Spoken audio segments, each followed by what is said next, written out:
The broadcast is now starting. All attendees are in listen-only mode. Hello, everyone, and thank you for joining us today for the webinar on Forecasts and Policy Analysis hosted by Don Grimes. Donald Grimes is a Senior Research Area Specialist at the University of Michigan's Research Seminar on Quantitative Economics.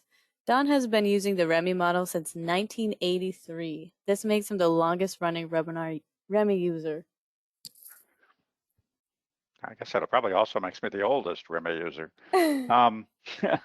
But anyway, so every 5 years, we do a forecast for the Michigan Department of Transportation, where we do a forecast for every county in Michigan. There are 83 counties, and we actually split Wayne County into the city of Detroit and a balance of Wayne County. So we actually are forecasting 84 regions, and we're working on the forecast now for the current version of this forecasting project, which we'll probably finish about the end of June.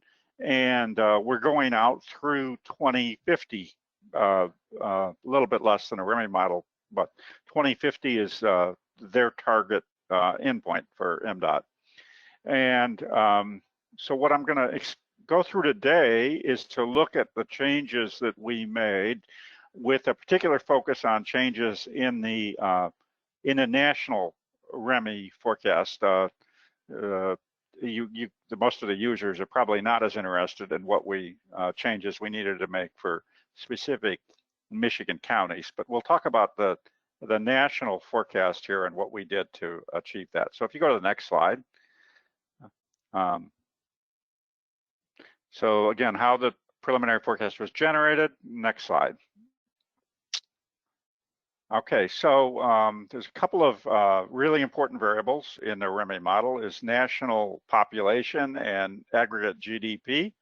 So we did not change REMI's national population forecast, and I'll show you that in a second. But we did modify REMI's national GDP forecast in several ways. First, we used our own internal quarterly U.S. economic forecast, which we extended through 2026. Then from 2026 through 2050, we targeted CBO's long-run forecast for some of the variables. And of course, we had to make some transitions in the 26 through 30 period. One of the very substantial changes that we made in the REMI model is that we essentially held the share of the major components of GDP constant at 2030 values in the 2030 to 2050 period. As you'll see a little later, we found some problems with what we think is what's in the REMI model sort of out of the box, and we needed to change that to get results that we thought were reliable. Another problem that is we found not only in the REMI model, but also in the CBO forecast, is that everybody seems to have dramatic growth in transfer payments, but relatively little growth in social insurance taxes and personal taxes. So you create this enormous imbalance where income is growing much faster than taxes, and so you get much faster growth in disposable personal income on a per capita basis than you do on a GDP per capita basis. This was a problem in the REMI model, but it wasn't just a problem in the REMI model. You find this in a lot of long-run forecasts, including CBO, because nobody wants to be the one who says that where they're going to have to increase social insurance taxes. And as Gabe told me, he said CBO can't just do that.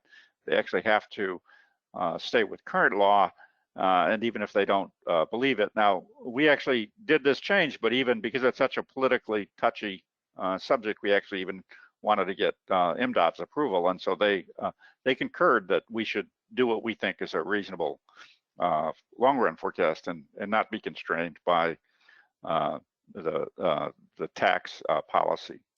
Finally, we needed to make some substantial adjustments in productivity in a few industries. So we'll show you those changes in a few key industries later. Go to the next slide. This is the components of U.S. population change in the REMI baseline model. And what you see, we've broken it down into two components: natural growth, which is shown in the yellow line. Natural growth is the excess of births over deaths, and the blue line is international migration. We prepared this forecast in August and September of last year.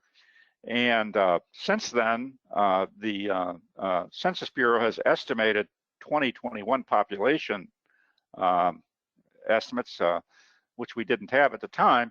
And it turns out the 2021 population in the US is much lower than we had assumed, because the much lower level of international migrants, more like 450,000. And also the births were a much smaller excess of deaths due to COVID. So if we were to have redone this and actually made some changes, we'd want to move the blue line down for 2021 and a few subsequent years, and also the yellow line down for a few 2021 and probably a couple of subsequent years. So that would be a change we'd make. What's important to note is essentially the REMI model has flat international migrants at about 1.1 million or so. That's much higher than we've experienced recently, including 2021. That, again, may be too high if or not, depending upon your point of view, but you could make the case certainly that it's too high. What you also see is that the we had about 1.8 million more births than deaths in about 2009, 2010, but that's all been falling ever since, and is now only about 900,000 or so, and is going to continue to fall, and that by about 2047 in the US, we are expecting more deaths than births, so that we actually get negative natural population growth after about 2047. This puts a big cap, of course, on expected population growth of the in the US overall, as well as all of the component states and counties. Go to the next slide. This shows our adjusted change in real GDP along with the REMI baseline change. And what you see is that we have a slightly faster GDP growth, particularly in the 21 through 2030 period than is in the REMI model. And then after 2030, our total GDP forecast is about the same as what REMI expects. I think what is going to shock most people, if they are used to thinking in terms of 2% or more GDP growth, it doesn't happen after about 2023. It's going to be very hard because of the population growth and the cap on, of course, employment change, to get employment growth above 1.5%. And that in most of the 2030 to 2050 period, you're really only going to get about 1.3% per year growth in real GDP. If we're lucky, maybe we'll get a little more productivity than we're expecting here. And so maybe it'll move up a little bit. Maybe we'll get 1.5%, but it's still a much lower real GDP growth than I think most people expect. Next slide. Now, a very important variable in the REMI model is employment, and that's what a lot of people think of when they look at trying to measure how economies are performing. It's really important to understand that the REMI model uses a measure of employment. It says wage and salary here, but actually it's total employment, that's published by the Bureau of Economic Analysis. This measure includes both wage and salary employment, but also anybody who files a business tax return. And so its count of self-employed and proprietors is much higher than any of the BLS measures of self-employed and proprietors workers. It only looks at people where that's their main job. And so the BEA employment count is much larger than the measures published by the Bureau of Labor Statistics, and it's actually grown faster than the Bureau of Labor Statistics wage and salary, or their measure of household employment, which is a measure that includes self-employed workers. In fact, the BEA employment measure is larger than the labor force estimated by BLS, which means we cannot estimate the unemployment rate in our forecast. Employment's greater than the labor force, BEA employment anyway. And so the unemployment rate is really not a measure that is can be evaluated in the REMI forecast. Go to the next slide. This shows our forecast of total employment along with the BEA, REMI out-of-the-box measure of employment. And again, consistent with our forecast of faster GDP growth through 2030, you see that we have a faster long-run employment forecast growth through 2030, and then from about 2030 to 2050, total employment is expected to grow about the same, both in our forecast and the REMI's. Again, just like GDP, this number could be a little bit higher. In many of these years, we're only expecting 0.3, 0.4% per year. Maybe we can get a few more years where it's 0.5 or 0.6, but not much more than that. So again, this is a much lower rate of employment growth than people are used to. And I think that's going to be shocking to the public and to public officials when they start looking at sort of what sort of employment growth they can expect in the U.S. after really 2025, 2026, when we've fully recovered from COVID. Next slide. As I said earlier, one of the big things we did was we changed the distribution of GDP, and we changed income. We didn't consider some of the trends that are built into the REMI model to be realistic. The REMI model does not have complete closure in either terms of the international accounts or the budget balance accounts. It's only a partial equilibrium model. So one of the things that you will notice is that REMI assumes that the trade deficit will increase to 8% of GDP. And this allows the other components of GDP, C plus I plus G, in the REMI model to equal 108% of GDP. We actually end up sort of compromising and allowing the trade deficit settling at about 5% of GDP. Even that may be too high, and that would then put a damper on C plus I plus G. As noted, the growth of transfer payment income substantially outstrips the growth of personal income tax revenue and social insurance, and we had to change that. So next slide, please. This shows the distribution of GDP across some of the major components. The 2021 was the just recently released distribution from the NIPA accounts that was just released a week or so ago. Then 2026, you see our forecast for where our short-run model ended, and then REMI's values for 2026. And you'll notice that they're actually relatively close in terms of the share of GDP. But then when you begin to look at 2050, you see that they begin to diverge pretty dramatically. Consumption, we expect that it'll inch up to 71% of GDP, whereas REMI has it jumping to 76.3% of GDP. That growth in share of GDP in the REMI baseline forecast is a lot in goods, particularly durable goods, as you can see, 18% in the baseline forecast, whereas we're holding it about 11.5%, which is, we think, a little more realistic. It's a pretty widespread within the durable goods distribution, including the autos, which REMI is forecasting to be 3.6% of GDP. We think it'd be about 2.6% of consumer spending.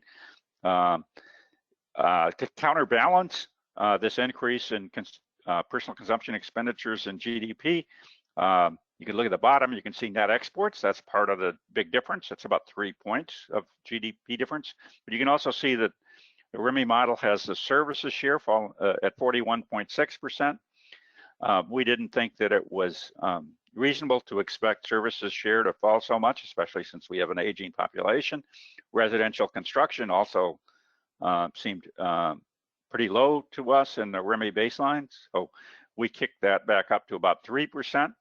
And also, as you see, the government sector this is government without including transfer payments. REMI had it falling to 12.5% of GDP. We sort of held it up at a little higher, still shrinking, unfortunately, for all of us government employees, to 14%, but not as drastically as in the REMI model in the baseline forecast.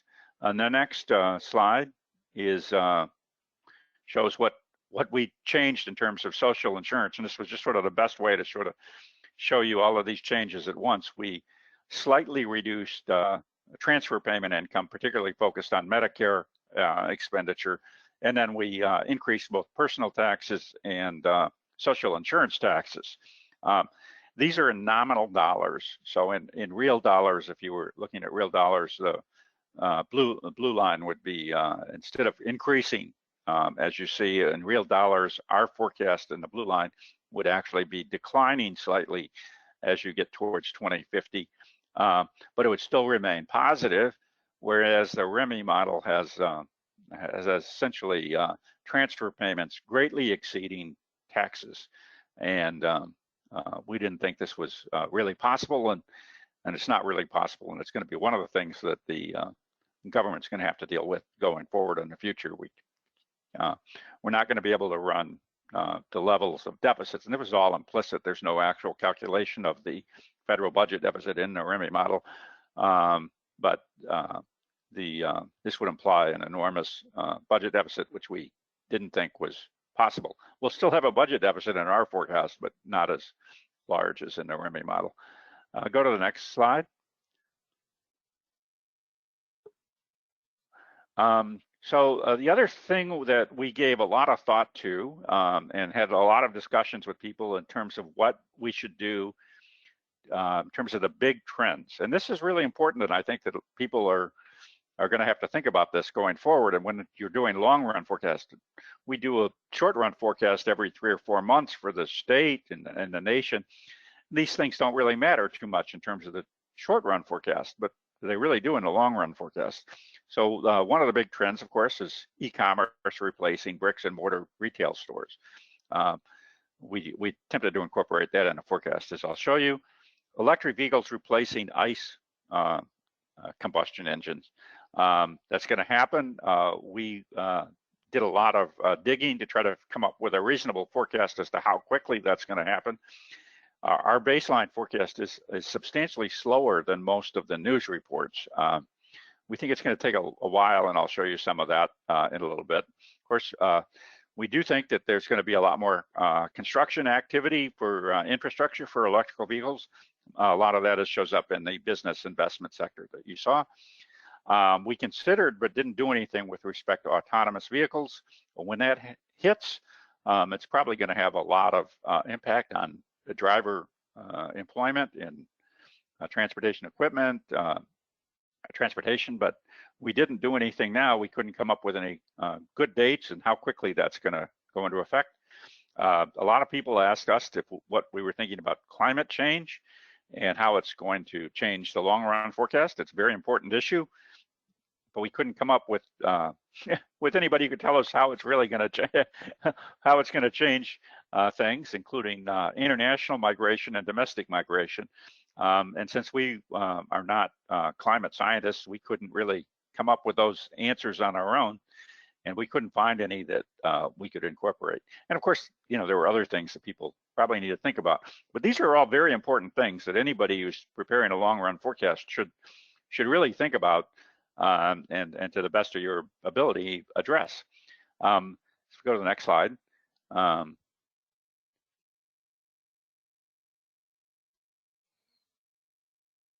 Okay, so here, this is our ICE and electric vehicle stock of vehicles. There's about 280 million vehicles in the United States today.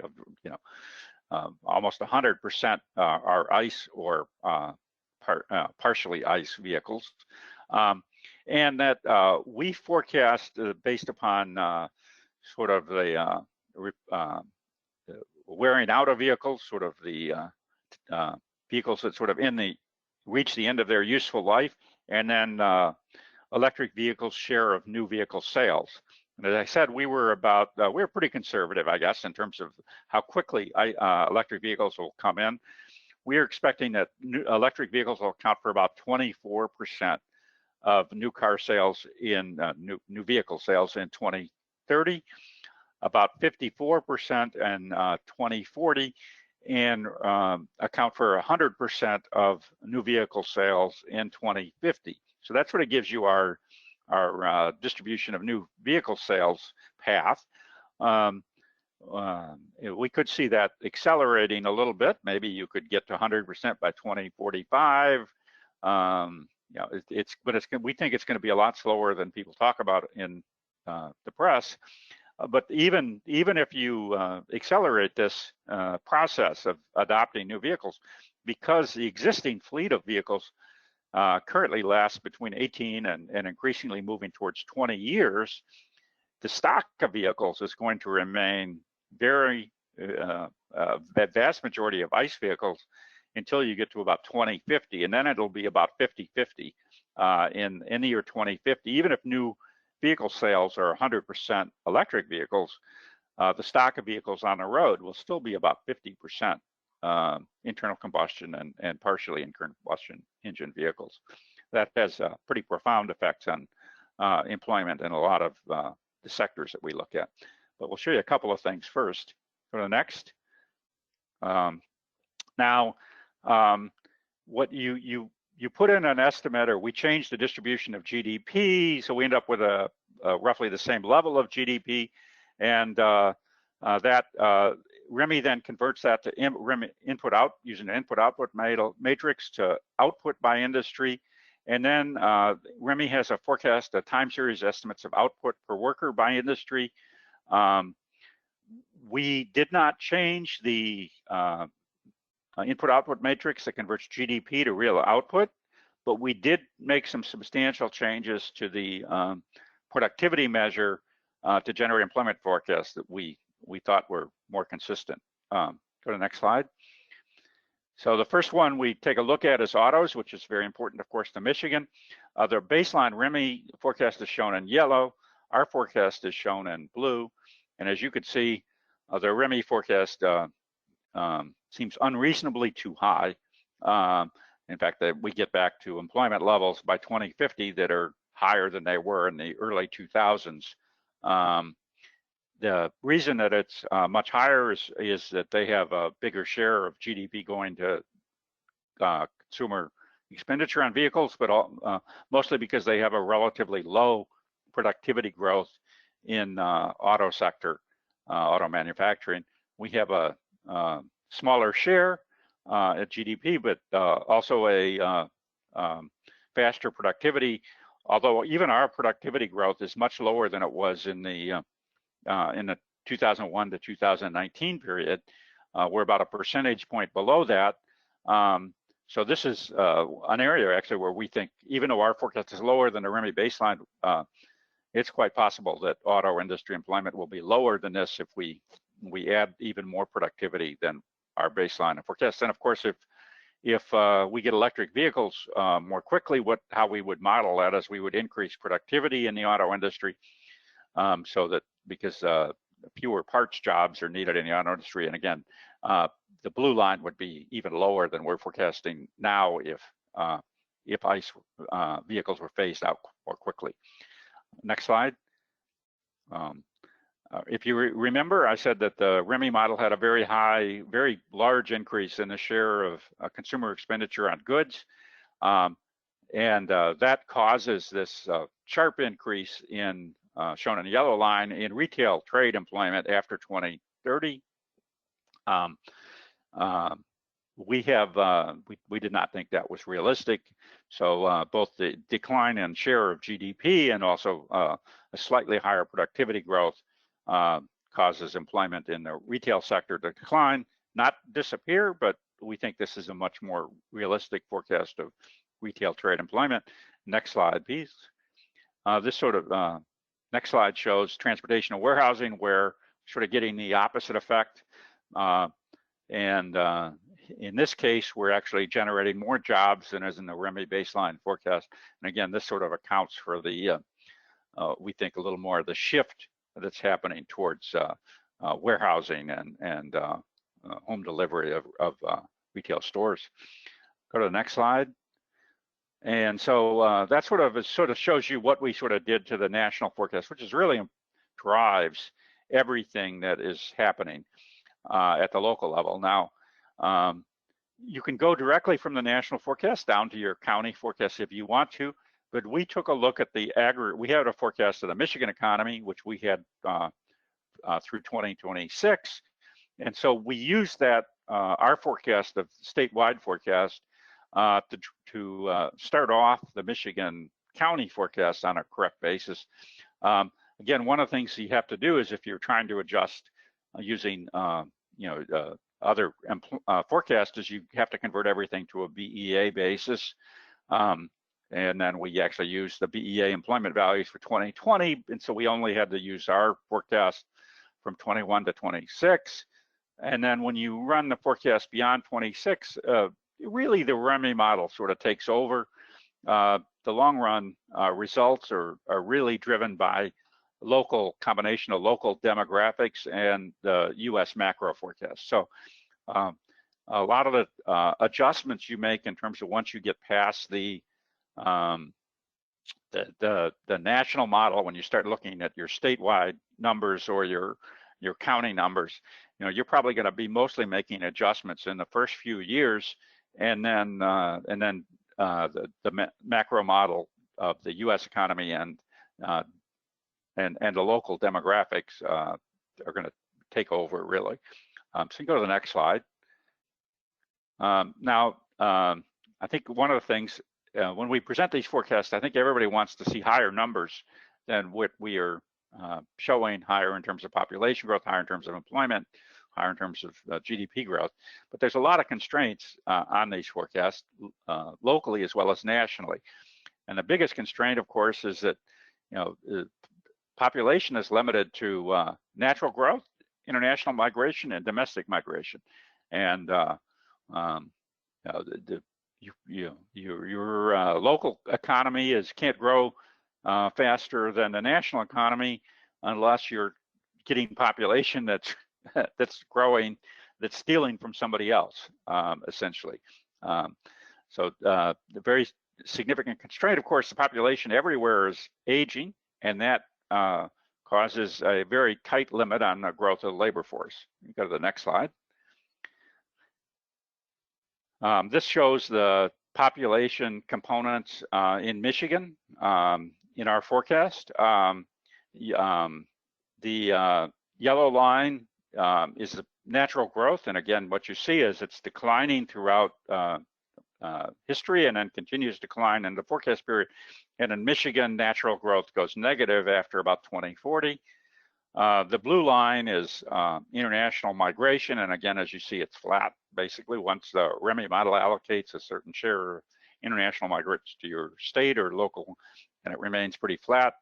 The green line becomes domestic migration.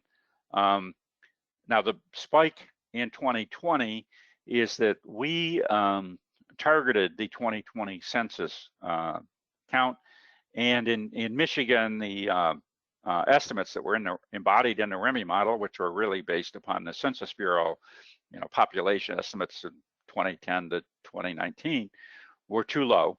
And so what we had to do was to add people to Michigan's economy, and of course you can't change history. So you want to hit in the last year of history was 2019, so the first forecast year was 2020. So you want to hit them, you have to add them somewhere to the model. And it turns out the best place to add them is actually domestic migration, economic migration, actually, specifically, although we also adjusted some prison population in individual counties. You're going to have to want to, especially if you have if you're looking at some of your forecasts in your population and your smaller rural counties, especially if they have a prison, that's where you're going to find an adjustment, needed adjustment in some of the minority population counts. So you couldn't use economic migration, there just weren't enough to change. So you'll have to be careful with that when you make these adjustments.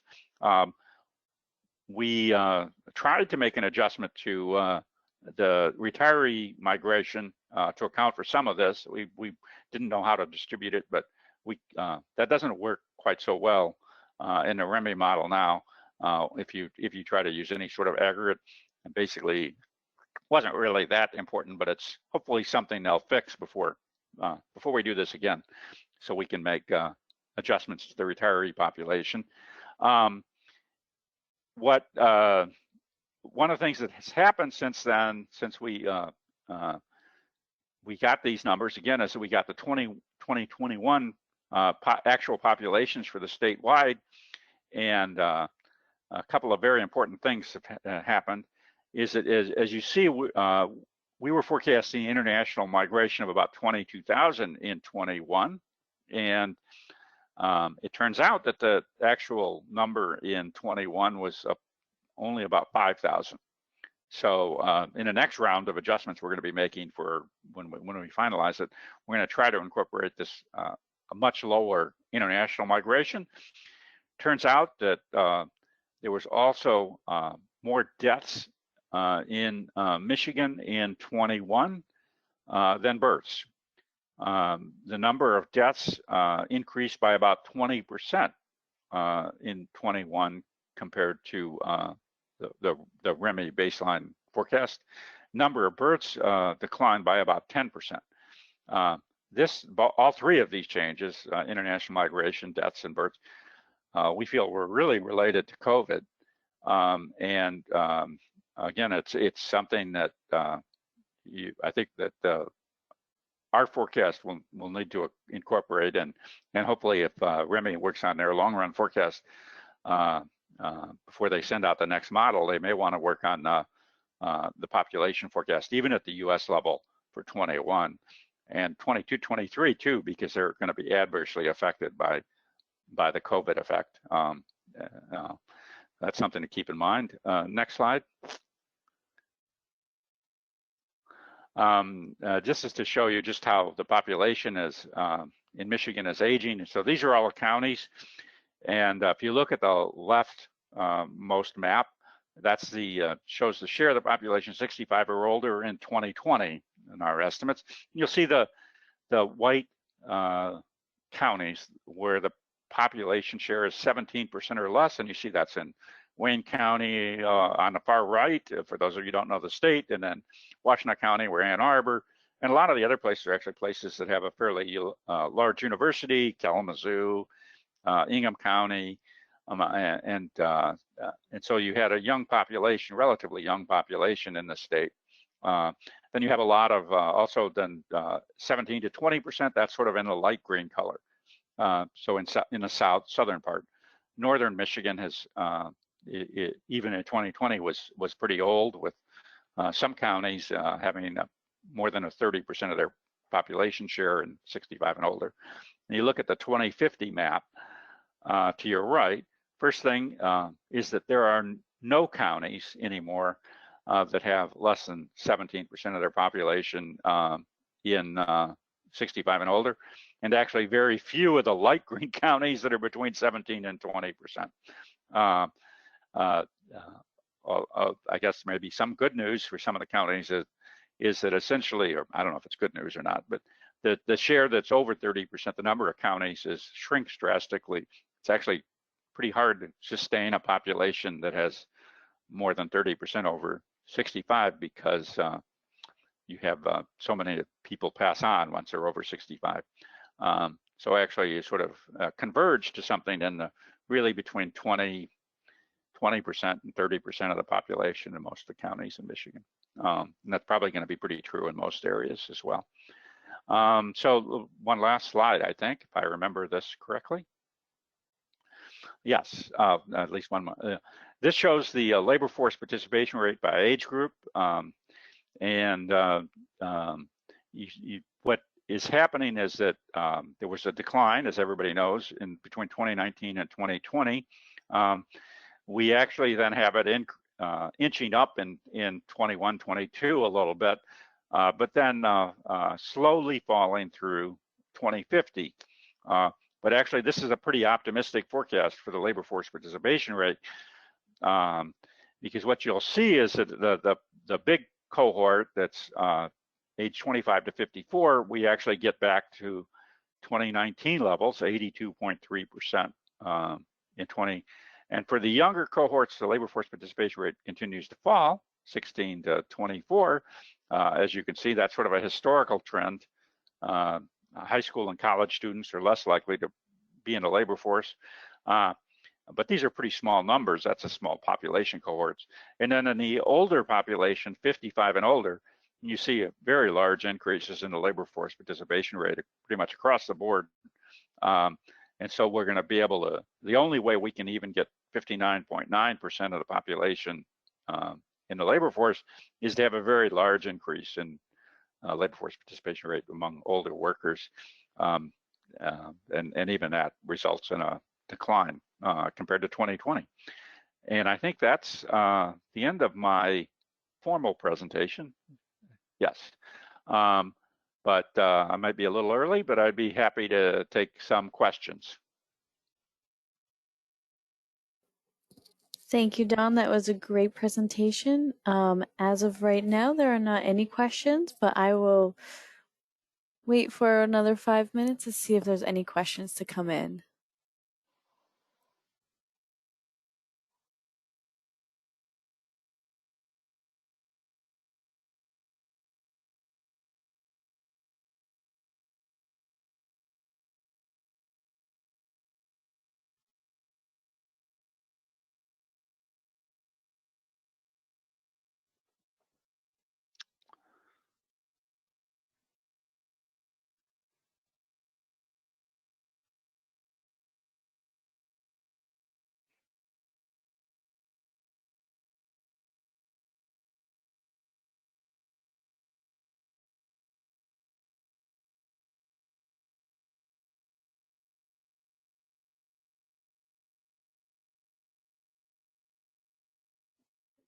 Okay, so we have a question that came in. What about the COVID impact on the population? Will it balance out with fewer deaths, more births in the next few years?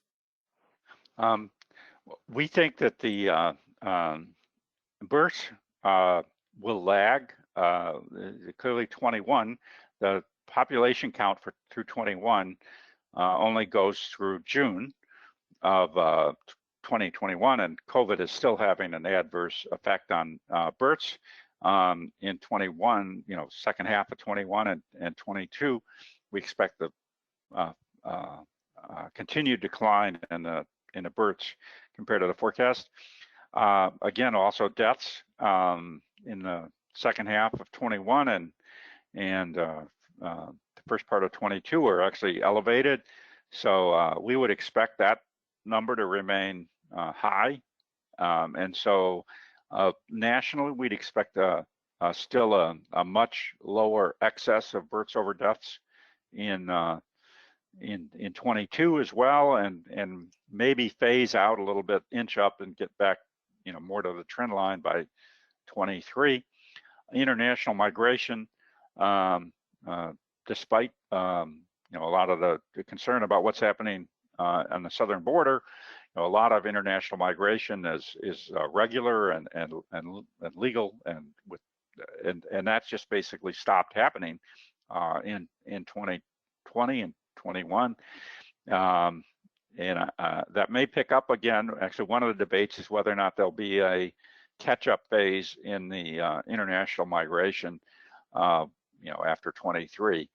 We haven't yet decided whether or not we'll be forecasting a catch-up phase or if it'll just remain low. Both of those two effects will have a effect of lowering the U.S. population and all of the states and counties population in 21, 22, 23. And one of the things that I really like about the REMI demographic model is that when you have fewer fewer people, that sort of builds in a smaller population growth in subsequent years because there are fewer people around to give birth in subsequent years, and so you actually sort of will permanently reduce, in some sense, your population growth. So it's pretty bleak, and particularly in Michigan, where when we looked, we were sort of shocked with the 21 numbers, and we actually had a decline in the population. When we were forecasting slight gain in the population in 21 compared to 20, and it turns out it's now a decline of about 17,000. And again, that'll probably continue for the next couple of years. So for Michigan, it was pretty bleak. Awesome, thank you, Don. Next question is, they are wondering about the implications, what the implications are for public policy in the workforce development sector, occupational training, union apprenticeships, OJTs, working in retirement, etc. Yeah, there's two things. I think one of the things it is the working in retirement question is really going to be an increasingly important issue, because that's where the population growth is going to occur in people 65 and older, and it's really essential to keep those people in the workforce as long as possible. Again, if you saw the forecast for Michigan, where labor force was declining despite expectations of an increase in the labor force participation rate among older workers, older population, and we need to keep we need that to happen. If the older workers did not increase their labor force participation rate in the future, the aggregate labor force in Michigan would be shrinking pretty drastically, and that would cause a real crisis. So I think that's the first thing, is we're going to need more policies that are senior friendly for people to continue at least working part-time after the age of 65. I think that's critical.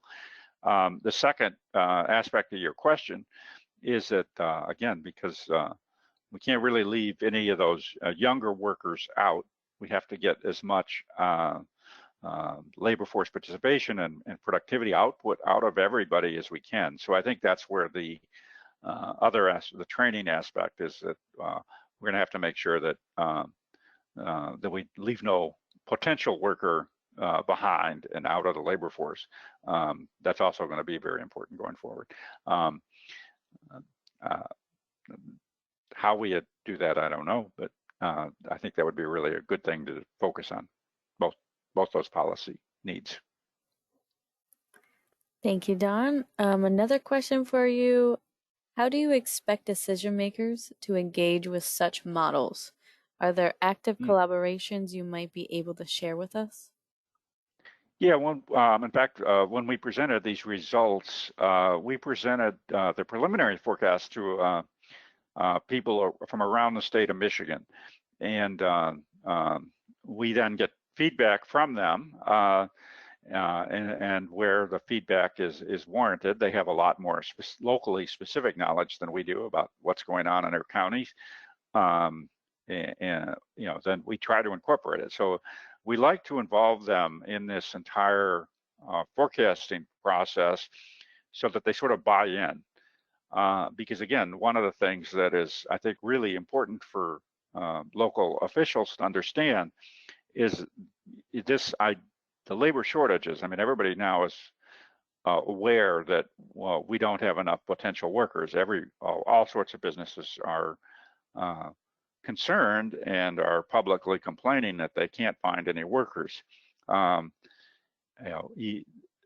This is not going to be a problem that is going to go away on its own. We believe that labor shortages are a very severe problem, barring a recession, throughout the rest of the next 30 years. And so I think that it's very important that local officials buy into that, and also have tempered expectations in terms of their job and population growth, and the problems that they're going to have in terms of both number of people and number of jobs. Because again, most of the people, everybody sort of thinks that things are going to be more normal or more, like historical trends, and it's just going to be very hard to achieve any sort of historical trend for the next 30 years. Thank you, Don. Another question for you. Is there a reason why the presentation doesn't account for the out of migration to southern states? Well, it did to some extent, and if you look at that forecast for Michigan, the domestic migration was in most years below zero, which we sort of took an average of that forecast. You were getting a number of about 10,000 per year out migration from Michigan. So it does account for that. That's actually one of the advantages to the REMI model, and it has the model responding to both the trend. Hope everybody can still hear me, and You're good, Don. We can barely hear it. Yeah, no, well, there's somebody outside with an air blower, so the REMI model does account for that and tries to, but tight labor markets, the REMI model doesn't want to let as much out migration. If you actually remember that, actually go back a couple slides, that would show you right there. See that green domestic migration was big negative numbers in 2008, 2009, over 100,000 in Michigan. That's because we were hurt very badly by the Great Recession. So it does respond to economic events. But as you see, generally the number's below zero. So Michigan is suffering domestic out migration. Thank you, Don. I have another question for you. Have you considered taking into account quantitative measures, such as regional attractiveness, to account for projected population change or potentially a consideration for emerging trends? Yeah, the problem with making adjustments to the population, for example, the fact that, we're going to have a tight labor market. So everybody says that when we talk to public officials, we can't find enough workers, so people are going to want to come to Michigan to get jobs. And you have to keep in mind that a lot of this stuff is occurring at a national level. So it's very difficult to say that your labor market, Michigan's is going to get a little bit tighter. That's why we sort of eventually get a little bit of a positive number there, around 2032 or so. But it's going to be really hard to shift your labor market, your population growth, just because your labor market is tight, if the labor market elsewhere in the country is also very tight. And that is, one of the things to keep in mind is that it's a relative situation that matters. You have to show something that is different. A lot of times people want to talk about activity where, we're going to get money from the federal government and improve our roads. And that's going to make us more attractive. Well, everybody's going to get more money to improve their roads. And so everybody, the competitive situation is not necessarily going to change when you get everybody doing the same thing.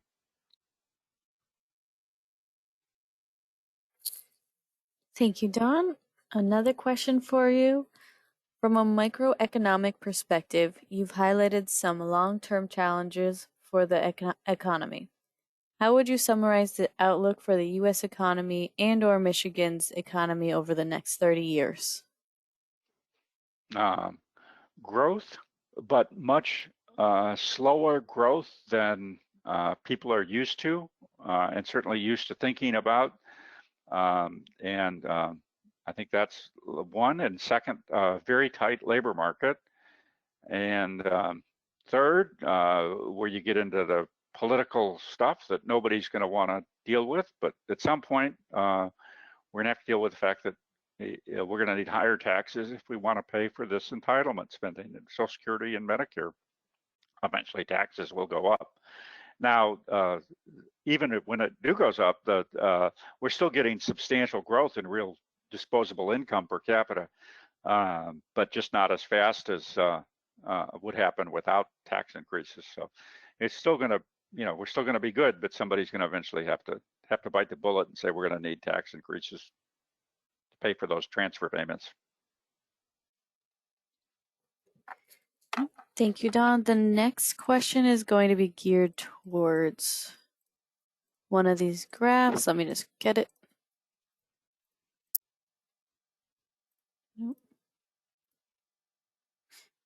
This one. So the next question is, why is the international migration forecast held at constant? That's you could ask REMI. That's your forecast. So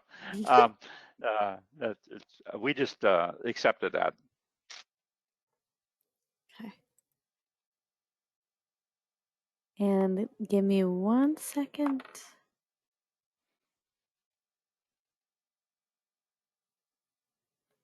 And I mean, you could see that this growing over time because we are facing labor shortages. Or you could see the number being less because the historical trend is basically a lower number. And certainly with COVID for the first couple of years, it'll definitely be lower. Okay. And I have another question for you. What are you assuming about longevity? Weakened by COVID? Yeah, the REMI model has a built-in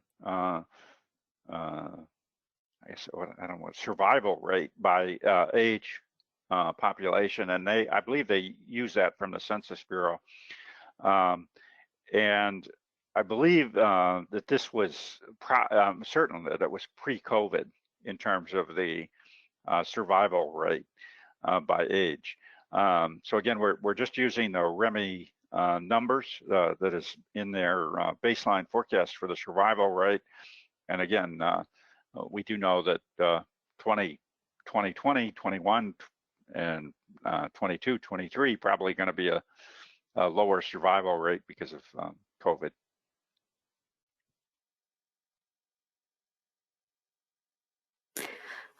Thank you, Don. The next question is going to be a little bit long, and it's going to be the last question of this webinar. So let me just read that out for you. Recently, much discussion of freight and logistics bottleneck in supply chain distributions. Is anyone considering this a long-term change? We did reshore some manufacturing activity in our estimates of GDP activity. That's one of the reasons why we had faster GDP growth in the near term than the REMI model. We particularly brought back medical equipment over the next 3 or 4 years. So we think there'll be some of that happening, and that again could reduce the trade deficit to some extent, although again, once we start reducing the trade deficit, everybody has to remember that having a big trade deficit allows us to have C plus I plus G in excess of 100%. So if you were to bring down the trade deficit, then you're going to have to shrink consumption or as a share of GDP or investment as a share of GDP or the government sector. So it's actually a balancing act, and really none of these long-run macro models, they're all, REMI's good, but it's only a partial equilibrium and not a full general equilibrium. So it allows some things to happen that within a model that may exceed reality. Trade deficit being one of those aspects, and how it affects the distribution of GDP, and transfer income and taxes being another issue where there's no closure, and that is sort of hiding some of the problems we're going to face going forward. Okay, thank you, Don. That is all the questions we have for today. The presentation went very well. Thank you so much. You're welcome. Bye. Bye.